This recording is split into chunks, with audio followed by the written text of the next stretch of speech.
오늘도 조용히 알려드립니다. 오늘 이야기 끝까지 들으셔도 괜찮습니다. 밤마다 잠에서 깨는 일이 단순한 노화라고 생각하셨다면 오늘 방송은 꼭 끝까지 들어보셔야 합니다. 화장실을 다녀오느라 잠이 끊기는 그 한 번, 두 번의 각성이 내일 아침 피곤함으로만 끝나지 않고 기억력, 집중력, 낙상 위험까지 차곡차곡 흔들 수 있다는 사실 알고 계셨나요? 더 놀라운 건 해결의 출발점이 거창한 치료가 아니라 우리가 매일 지나치는 아주 평범한 식탁 습관일 수 있다는 점입니다. 오늘 저는 이 질문 하나로 이야기를 시작하겠습니다. 밤중 배뇨를 줄이고 깊은 잠을 되찾는데 왜 어떤 과일은 도움이 되고 어떤 과일은 오히려 방해가 될까? 그리고 그 과일을 언제, 어떻게 먹어야 몸이 실제로 반응할까? 정답을 먼저 말씀드리면 핵심은 바나나입니다. 다만 바나나를 먹는다는 사실보다 훨씬 중요한 건 먹는 시점, 익은 정도 함께 먹는 조합입니다. 오늘 이 시간에는 야간 배뇨가 생기는 몸의 원리부터 수면과 뇌, 건강의 연결, 그리고 시니어가 바로 실천할 수 있는 저녁 루틴까지 차근차근 풀어드리겠습니다. 제 진료실에서 정말 자주 만나는 고민이 있습니다. 선생님, 밤마다 화장실 때문에 꼭 깹니다. 한 번이 아니고 두 번, 세 번입니다. 그래서 저녁부터 물을 거의 안 마십니다. 그런데도 새벽에 깹니다. 이 이야기를 들을 때마다 저는 먼저 이렇게 말씀드립니다. 혼자 겪는 문제가 아닙니다. 그리고 참는다고 해결되지도 않습니다. 야간 배뇨는 삶의 질을 떨어뜨리는 문제이자 몸이 보내는 중요한 신호입니다. 오늘은 이 신호를 제대로 읽는 방법을 알려드리겠습니다. 먼저, 왜 밤에 더 자주 화장실을 가게 될까요? 가장 큰 이유 중 하나는 몸속 시간표가 흐트러지기 때문입니다. 우리 몸은 낮과 밤의 리듬에 맞춰 소변량을 조절합니다. 낮에는 활동하면서 수분 순환이 활발하고 밤에는 휴식을 위해 소변 생성을 어느 정도 줄이는 방향으로 조절됩니다. 그런데 나이가 들면 이 조절이 예전처럼 매끈하지 않게 됩니다. 쉽게 말하면 낮과 밤의 구분이 흐려져서 밤에도 낮처럼 소변이 계속 만들어지는 겁니다. 몸은 자야 하는데 방광은 자지 못하고 계속 일을 하는 상태가 되는 거죠. 두 번째 이유는 방광 자체의 변화입니다. 방광은 단순히 물주머니가 아닙니다. 근육과 신경이 정교하게 협력해 어느 시점에 소변 신호를 보낼지 결정합니다. 젊을 때는 어느 정도 차도 버틸 수 있지만 나이가 들수록 방광벽의 유연성이 떨어지고 예민도가 올라가는 경우가 많습니다. 그래서 양이 많지 않아도 가득 찼다는 신호를 빨리 보냅니다. 자다가 갑자기 깨는 이유가 여기에 있습니다. 특히 여성은 호르몬 변화와 골반저 근육 상태에 영향을 받고 남성은 전립선 변화의 영향을 함께 받기 때문에 증상 양상이 조금씩 다르게 나타나기도 합니다. 하지만 공통점은 분명합니다. 밤잠이 끊긴다는 것, 그리고 이 끊김이 반복되면 낮의 컨디션까지 무너진다는 점입니다. 세 번째 이유는 다리에 모였던 수분의 여기동입니다. 낮 동안 오래 앉아 있거나 서 있으면 발목이 붓고 양말 자국이 남는 경험 다들 있으실 겁니다. 낮에는 중력 때문에 수분이 아래로 쏠리지만 밤에 누우면 이 수분이 다시 혈관을 타고 위로 올라옵니다. 그 결과 신장으로 들어오는 수분량이 늘어나고 소변 생성이 증가합니다. 낮에는 멀쩡했는데 눕고 나서 갑자기 화장실 신호가 자주 오는 이유가 바로 여기에 있습니다.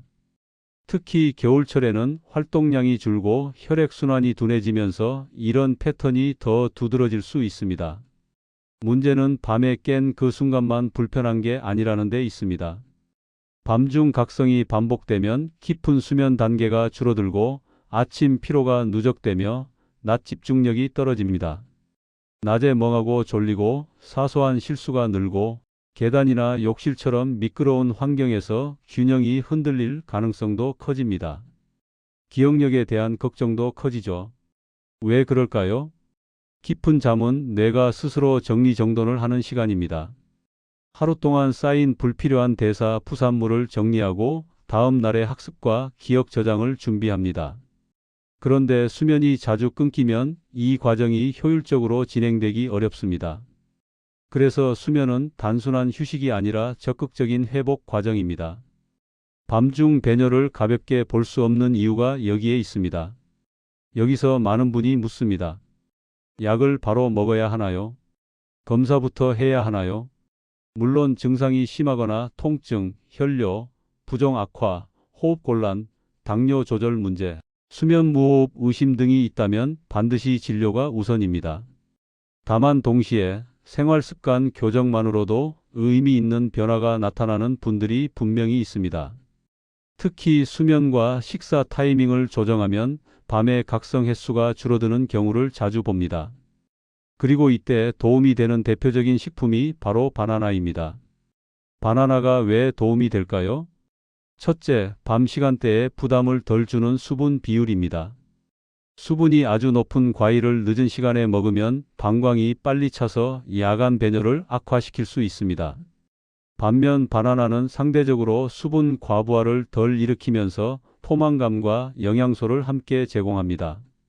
즉, 밤 간식으로 먹었을 때 배는 허전하지 않게 채우되 방광에는 과한 부담을 덜 주는 쪽에 가깝습니다. 둘째, 칼륨과 마그네슘입니다. 이 두 미네랄은 근육과 신경의 안정에 관여합니다. 다리가 당겨 잠을 깨는 분, 몸이 긴장돼 뒤척이는 분에게 특히 의미가 있습니다. 방광도 근육기관이기 때문에 전신의 긴장 완화는 수면 질 개선에 간접적으로 도움을 줄 수 있습니다. 물론 바나나 하나로 모든 문제가 해결되는 것은 아닙니다. 하지만 밤 루틴의 한 부분으로 들어왔을 때 유의미한 차이를 체감하는 분들이 적지 않습니다. 셋째, 트립토판과 비타민 B6 그리고 적당한 탄수화물의 조합입니다. 트립토판은 체내에서 세로토닌과 멜라토닌 합성 경로에 관여하는 재료입니다. 비타민 B6은 이 과정의 보조인자로 작용하고 소량의 탄수화물은 트립토판의 이용을 돕는 환경을 만드는 데 기여할 수 있습니다. 어렵게 들리실 필요 없습니다. 핵심은 이겁니다. 바나나는 몸이 잠들 준비를 하는 화학적 환경을 부드럽게 밀어주는 식품이라는 점입니다. 하지만 가장 중요한 포인트가 남아 있습니다. 언제 먹느냐입니다. 이 타이밍이 맞지 않으면 기대한 효과가 작아집니다. 저는 보통 저녁 5시에서 6시 사이를 권합니다. 이유는 간단합니다. 바나나 속 영양소가 소화되고 대사되어 수면 준비 신호로 이어지는 데 시간이 필요하기 때문입니다. 너무 늦은 시간, 예를 들어 밤 9시 이후에 먹으면 오히려 소화 부담이 남거나 잠드는 타이밍과 엇갈릴 수 있습니다. 반대로 너무 이른 시간에 먹으면 취침 시점에는 효과 체감이 희미해질 수 있습니다. 그러니 기억하시면 됩니다. 저녁 식사 전후의 이른 저녁 시간, 이것이 핵심입니다. 다음은 바나나의 상태입니다. 너무 덜 익은 초록빛 바나나는 전분 비율이 높아 소화가 더딜 수 있습니다. 반대로 지나치게 물러지고 갈색 반점이 많은 상태는 단맛이 강해져 밤 시간대에 부담이 될 수 있습니다. 가장 권하기 좋은 건 노란 바탕에 점이 살짝 도는 정도, 쉽게 말해 잘 익었지만 과숙은 아닌 상태입니다. 이 상태가 소화 편안함과 당부와 균형 측면에서 무난합니다. 양도 중요합니다. 크다고 좋은 게 아닙니다. 중간 크기 한 개면 충분합니다. 많이 먹을수록 좋다는 접근은 수면에서는 통하지 않습니다. 밤에는 위장도 쉬어야 하니까요. 과식은 잠의 적입니다. 바나나도 예외가 아닙니다. 이제 실전 루틴으로 정리해 보겠습니다. 첫째, 저녁 5시에서 6시 사이에 중간 크기 바나나 한 개를 드십시오. 둘째, 가능하면 단독으로 드시고 너무 달거나 짠 간식과 함께 먹지 마십시오. 셋째, 씹는 시간을 충분히 가져 위장 부담을 줄이십시오. 넷째, 취침 전 2~3시간은 카페인과 알코올을 피하십시오. 다섯째, 밤중 화장실이 걱정된다고 저녁 내내 물을 완전히 끊지 마시고 오후 늦게부터는 조금씩 나누어 마시는 방식으로 조절하십시오. 여섯째, 저녁 무렵 다리 부종이 있다면 잠들기 전 짧은 다리 올리기나 가벼운 발목 펌핑을 함께 해 보십시오. 이 조합이 밤중 소변 생성 패턴을 안정시키는 데 도움을 줄 수 있습니다. 여기에 아몬드를 소량 더하는 방법도 좋습니다. 아몬드에는 마그네슘이 들어있어 근육 이완과 긴장 완화에 보탬이 될 수 있습니다. 다만 많이 드실 필요는 없습니다. 소량이면 충분합니다. 바나나와 꼭 동시에 먹지 않아도 됩니다. 저녁에 바나나를 먼저 드시고 취침 한두 시간 전에 아몬드를 소량 섭취하는 방식도 괜찮습니다. 핵심은 과하지 않게 규칙적으로 같은 시간대에 반복하는 것입니다. 여기서 중요한 현실 조언 하나 드리겠습니다. 생활 습관은 약처럼 즉시 강력한 변화를 만들기보다 며칠에서 몇 주에 걸쳐 그래프를 천천히 바꾸는 방식으로 작동합니다. 그래서 첫날, 둘째 날 변화가 약하다고 바로 포기하시면 아쉽습니다. 최소 2주 정도는 같은 조건으로 시도해 보시길 권합니다. 그리고 반드시 기록하십시오. 잠든 시간, 깬 횟수, 새벽 각성 후 재입면 시간, 아침 컨디션을 간단히 메모하면 변화가 눈에 보입니다. 눈에 보이면 동기부여가 생기고 동기부여가 생기면 습관이 유지됩니다. 물론 예외는 분명히 있습니다. 바나나가 모두에게 맞는 것은 아닙니다. 당 조절이 필요한 분, 만성 신장 질환으로 칼륨 제한이 필요한 분, 특정 약물을 복용 중인 분은 담당 의료진과 먼저 상의하셔야 합니다. 또한 밤중 배뇨가 갑자기 심해졌거나 통증,열, 요체중 변화 심한 부정호흡 곤란이 동반된다면 생활요법만으로 미루지 말고 진료를 우선 받으셔야 합니다. 안전이 가장 중요합니다. 지금까지 내용을 한 문장으로 요약하면 이렇습니다. 밤중 배뇨는 나이 탓으로 넘길 문제가 아니라 수면과 뇌 건강을 지키기 위해 적극적으로 관리해야 하는 신호이며 바나나는 그 관리의 실용적인 출발점이 될 수 있습니다. 다만 효과를 만드는 건 바나나 자체가 아니라 바나나를 둘러싼 시간, 양, 조합, 그리고 꾸준함입니다. 오늘 밤부터 바로 시작해 보십시오. 저녁 시간에 잘 익은 바나나 1개, 취침 전 과한 수분과 카페인 피하기, 짧은 다리 순환 루틴, 그리고 아침 기록. 이 4가지만 지켜도 일주일 뒤 아침에 무게감이 달라질 가능성이 있습니다.